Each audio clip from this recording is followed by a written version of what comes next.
Reading You presenta Abandonado por Disney.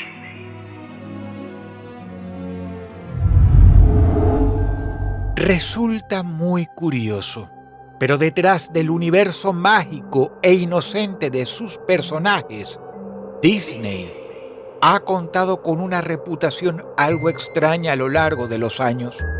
Por ejemplo, siempre se rumoreó que dentro de la empresa existía un grupo especial, secreto, una élite, casi un culto que se dedicaba al ocultismo y a prácticas esotéricas.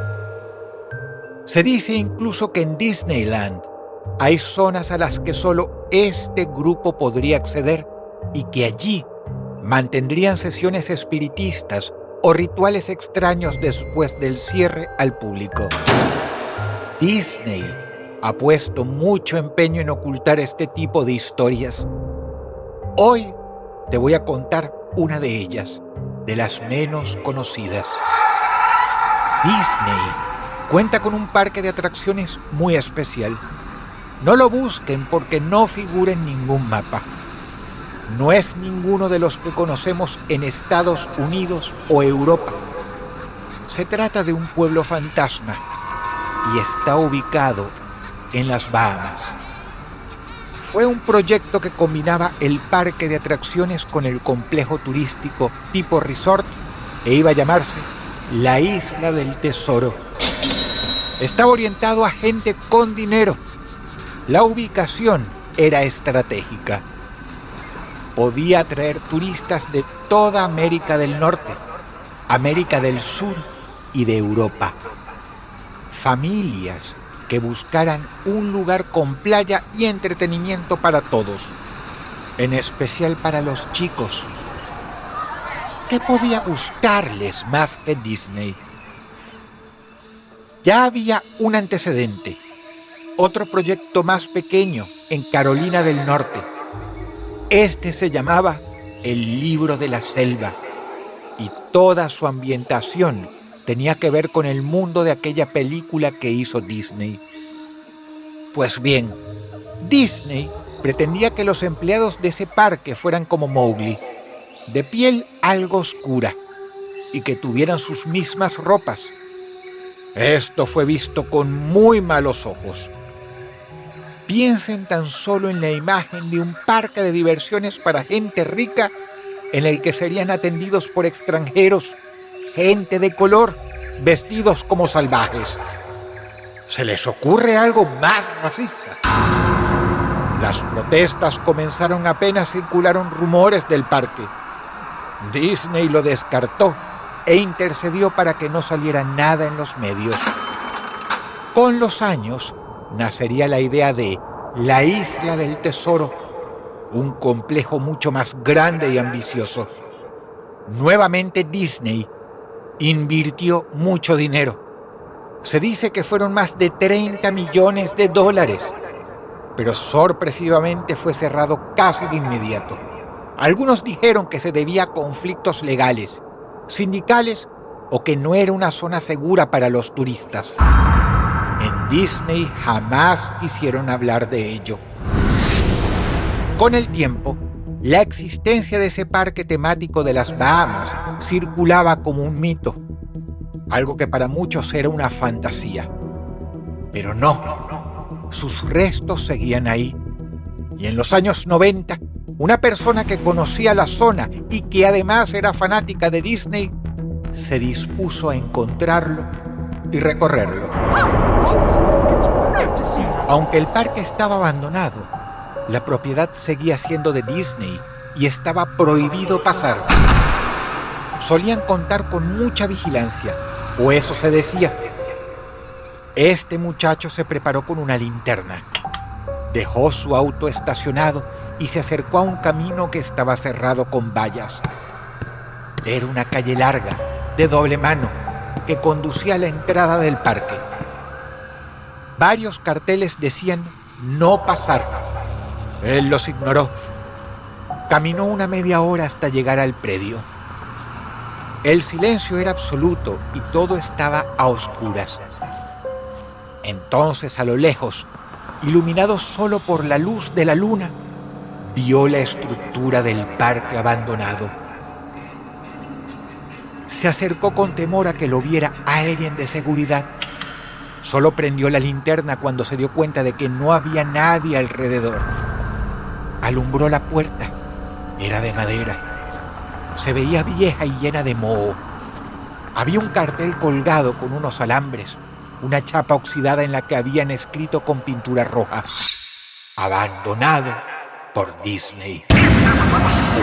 El muchacho pensó que era el mensaje de un empleado enojado, alguno de los tantos que se quedaron sin trabajo con el cierre del parque. Rompió uno de los tablones y esperó. Con tanto silencio, el ruido retumbó por todos lados. Si hubiera seguridad, como decían, alguien se habría acercado a investigar. El muchacho se metió en el parque y empezó a caminar, alumbrándose con la linterna. Veía varias cabañas y edificios abandonados, zonas de estacionamiento completamente vacías, restaurantes desiertos. Todo ese paisaje se había cubierto de maleza. La selva se estaba tragando al parque. Las ramas y algunas plantas se metían ya por los vidrios rotos de las construcciones. El muchacho espió hacia el interior por los huecos. El restaurante seguía amueblado, casi destruido, es cierto, pero todo seguía ahí. Las mesas, las sillas, una barra que debía conducir a la cocina. Hasta se veían botellas. Alumbró hacia el otro lado. Allí había una garita de seguridad y más allá una tienda de recuerdos. Esa sí estaba vacía, saqueada. Él continuó derecho. Pasó por varias construcciones similares y justo cuando empezaba a sentir que no debía sentir miedo de nada, algo lo sobresaltó. Más adelante había un estanque con una fuente. La fuente no funcionaba, pero desde lo alto de esta colgaba el cuerpo de una serpiente larguísima. Era gorda y, sin exagerar, tendría unos 15 metros de largo. La alumbró bien. Pudo ver su cuerpo marrón, brillante. Era una boa de la especie tragavenado. El chico se acordó de algo. Decían que aquel parque había sido diseñado con zoológico. Y el descaro de Disney llegó a tal punto que cuando dejaron el proyecto, también dejaron ahí a sus animales, a la buena de Dios. El corazón empezó a latirle con más fuerza. Entendió que podría haber otros animales cerca, incluso más peligrosos que aquella serpiente.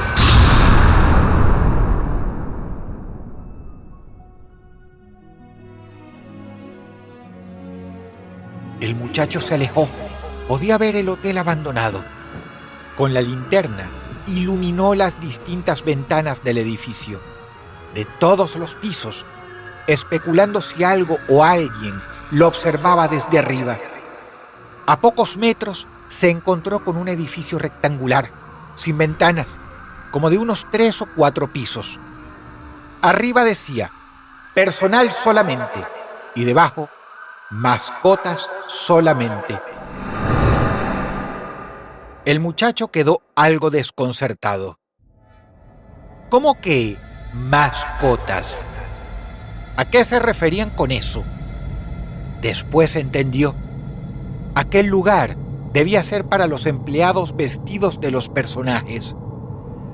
Tribilín, Donald, Daisy, Pedro el Malo, Mickey.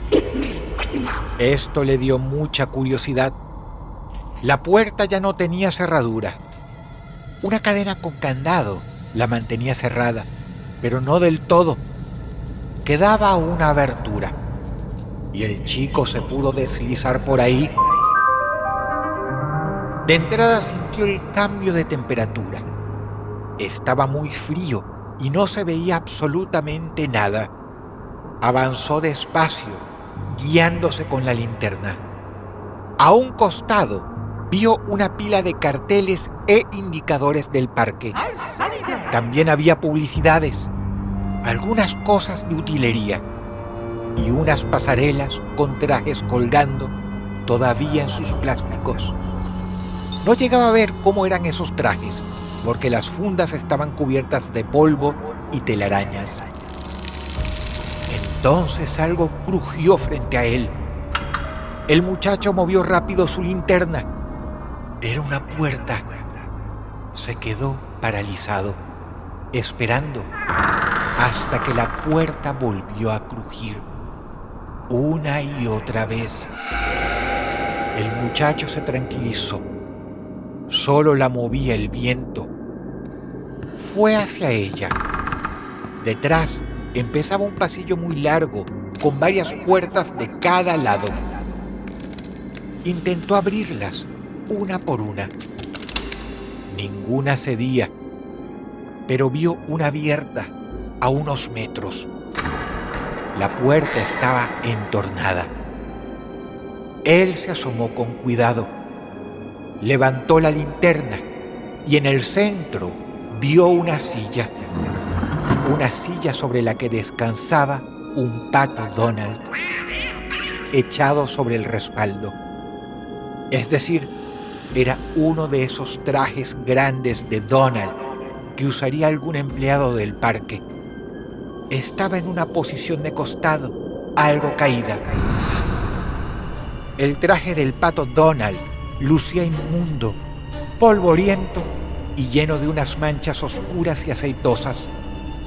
A pocos metros había otro. En este caso, un traje de Mickey Mouse en el piso, boca abajo, con los brazos abiertos en forma de cruz. El muchacho vio la cabeza del pato Donald y sintió que ese sí era un buen recuerdo. Aunque era enorme, grandísima, incómoda de cargar, quería llevársela. Donald era su personaje favorito. Así que se puso la linterna bajo la axila, agarró la cabeza del traje y empezó a levantarla. Ante el primer tironeo, sintió un ruido dentro del traje. Un sonido a roto, como a quebradura. En cuanto movió la cabeza, algo cayó y se estrelló en el piso. Una calavera humana. La mandíbula se rompió como si fuera de porcelana. Solo quedó la parte de arriba con los dientes sobre el piso y los agujeros de los ojos parecían mirarlo desde abajo. El muchacho gritó y gritó desesperado. La linterna casi se le cae. Llegó a agarrarla de milagro, porque además temblaba.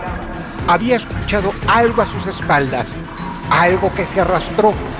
El muchacho empezó a girar, con el corazón latiendo muy violentamente. Se acordó de la serpiente en la fuente. ¿Quién sabía si no habría alguna venenosa? Lo que él vio fue mucho más terrorífico aún. El Mickey Mouse que estaba tirado en el piso se empezó a levantar. Lo hizo lento, tambaleándose, como si fuera una especie de borracho, hasta que finalmente se puso de pie. Lo miraba, y luego de unos momentos en silencio, una voz le dijo desde adentro del traje: ¿Quieres que me quite la máscara? El muchacho no respondió. Se quedó titubeando, mientras aquello, que parecía un Mickey Mouse, se llevó las manos a la cabeza y comenzó a alzarla lentamente. Mientras lo hacía, sonaba como si se estuviera arrancando realmente la cabeza del cuerpo. La carne crujía, pegajosa, y se despegaba con dificultad, como si chorreara a la vez una sustancia espesa. El muchacho no pudo aguantar más. Se dio vuelta, gritando, y se alejó con temor de que ese muñeco lo siguiera, se le echara encima y no lo dejara irse. Cuando se acercaba a la puerta de salida, la linterna iluminó un cartel muy parecido al que encontró en la entrada. Era otro panel pintado con letras negras mayúsculas, grandes, que hacía que uno lo leyera como si fuera un grito. Decía: abandonado por Dios. El muchacho salió de allí y no paró de correr hasta llegar a su auto. Gritaba como si aquello lo persiguiera todavía, pero no había nadie tras él. Lo que fuera que había visto, esa criatura extraña, siniestra, se quedó allí, en el fondo del camino vallado, en el fondo del parque de atracciones y de aquel cuarto de los empleados donde nadie más debía entrar. Abandonado por Disney, abandonado por Dios.